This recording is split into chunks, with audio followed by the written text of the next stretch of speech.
Hi guys, welcome back to my channel. On today's episode, we're going to be talking about Jacob's success story. I want to feature this for a while because I have been studying it for quite some time now, and the knowledge I have gathered so far concerning how Jacob was able not just to secure his two wives and also sire the children with them along with the concubines that he got as well. There's something interesting about Jacob that really struck a chord with me because, first and foremost, Jacob was a man who was trying to follow or live in a godly way, for that matter.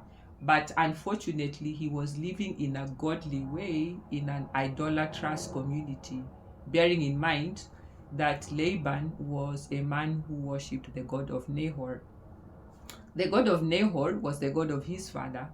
And remember, the god of Nahor was a god who was not necessarily the god that Abraham worshipped. And in that sense, if you will, then Laban was not really a godly person, so to speak. Okay. In this Jacob success story series, which I have been studying, I've been really going around those verses. I've even asked another close friend of mine called Damaris to try and explain to me how she would handle, like cattle farming and the like, because at some point she had been introduced to that in her childhood. So I kind of interviewed her at some point to try and understand some aspects around shepherding and shepherding of animals for that matter. And with that, the expanding of that understanding around Jacob's success story is something that was now gaining ground and also gaining depth as well. Now we're going to be looking from Genesis chapter 30 verses 25 to 43. Perhaps maybe we could also go to the next chapter, Genesis chapter 31, the first 16 verses, because it's basically centered around Jacob having found a way to become prosperous in a foreign land, by the way, and then he is in an idolatrous community whereby the collective consciousness of that community was such that it could not allow Jacob to prosper. But for some reason, he was able to prosper under God's leading. And that made me really pay attention to Jacob so much more than I had paid attention, let's say, to other people, like, for example, his son, Joseph. We're all fans of Joseph, a majority of us anyway. But there's something about his father that has been not given emphasis. He's been sort of like the underrated character that somehow was able to make his son Joseph become the successful governor that he was. Okay, so we're going to look at many things in this series, the Jacob success story. I want to call it Jacob success story because indeed it is a success story. By the time he was he was now the father to Joseph. When Joseph came now into birth, then Jacob was like way old and he did not have any there was no hope for him to actually prosper the way he did, because even we're going to see that when he was discussing with Laban in verse 34, he suggested in that chapter of Genesis 30, he was suggesting, I would like to have this spotted flock. Okay, so let me go through the flock. Let me choose the spotted flock. Let me choose the spotted speckled goats. Let me choose the black lambs. Then those will be my wages. Because Jacob had reached at a point where he didn't want to get paid financial wages, because even with that, Laban had swindled him many times over. Okay, and then we're going to see also the relationship between cardiognosis, or rather what Jacob did in cultivating consciousness, okay, in trying to cultivate some kind of cardiognosis when he was doing that, so that now he was able now to also become the expert shepherd that he became. You have to bear in mind, Jacob and his sons were grown men, okay? And also we have to bear in mind other than the fact that Jacob and his sons were aging, there's also the issue that they were not the only shepherds in the area, because remember, Laban was a shepherd and even his sons were a shepherd. Remember when Jacob was going to meet, when he was now running away from his brother Esau, then he landed in the land of Haran. He first met his nanny Laban's daughter Rachel by the well, and it says there they were quite there were quite a number of shepherds with their sheep wamekuja hapo, and they've come to water their flock for that afternoon. And when he spoke to Rachel, that is when he introduced himself, and then he was now taken to Laban. Unfortunately, he had to spend 20 years with his father-in-law being exploited despite his expertise in shepherding the goats, the sheep, and the cattle. Okay, we're going to look at that and see the connection between even cardiognosis and how Jacob became a very successful shepherd. Mind you, bearing in mind, he was not the only shepherd in the area. It is one thing when you're a shepherd and you're the only shepherd in a dominant, in that part of the region, but if there are many other shepherds competing alongside you, you will need more than expertise. You'll need more than that.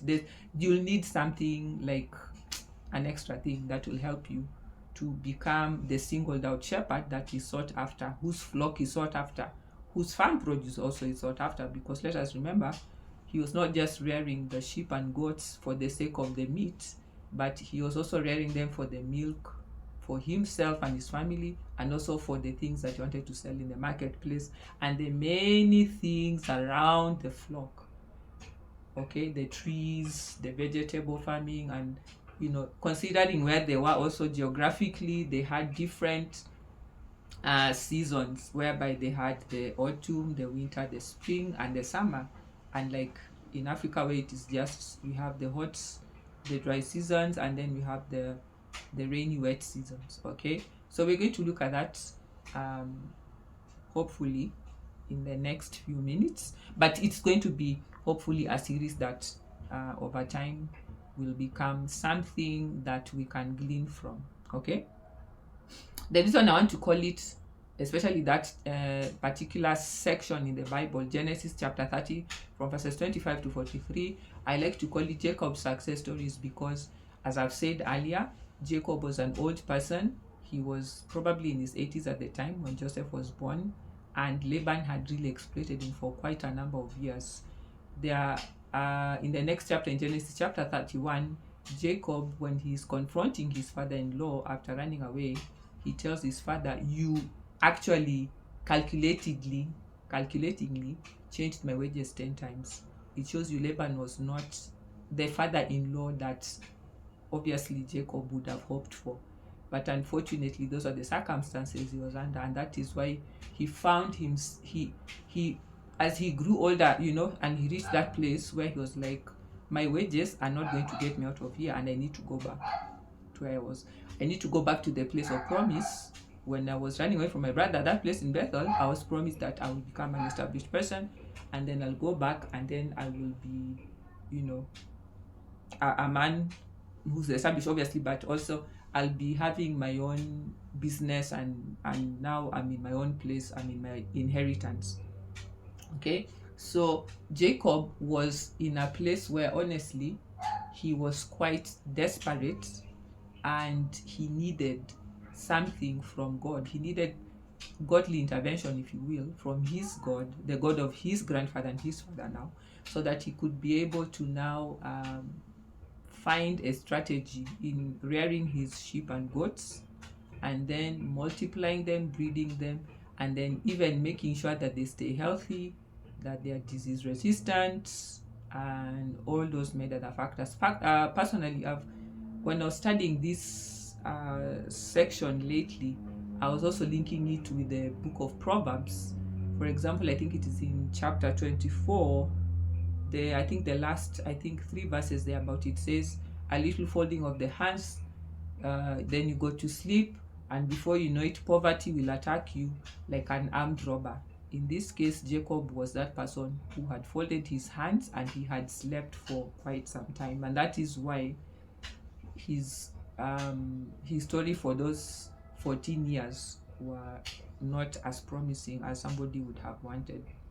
I mean, as not as promising as he wanted, as he desired. Okay, so at some point, I think Jacob also realized, I need to wake up. I need to cultivate consciousness. I need to do something so that in this way I will be now actualizing the thing that I was promised in Genesis chapter 28, the night when he slept on the rock in Bethel.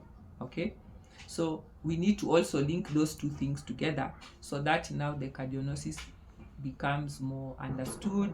This thing of cultivating consciousness becomes more understood, because if he did not do that, I promise you, he would have retired there with Laban's sons. And if Laban died, chances are Laban's sons would have even oppressed him even worse, and he would have never, gone beyond the level he had reached. Okay, in terms of the livestock, I mean, he wouldn't have any business of his own anyway. So chances are he would have been really exploited even more by Laban's sons upon Laban's passing. So I'm really excited about this series. So let me stop there today, and then next week we're going to pick from there. Kindly do not mind that.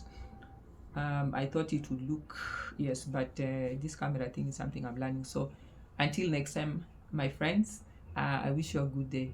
Bye.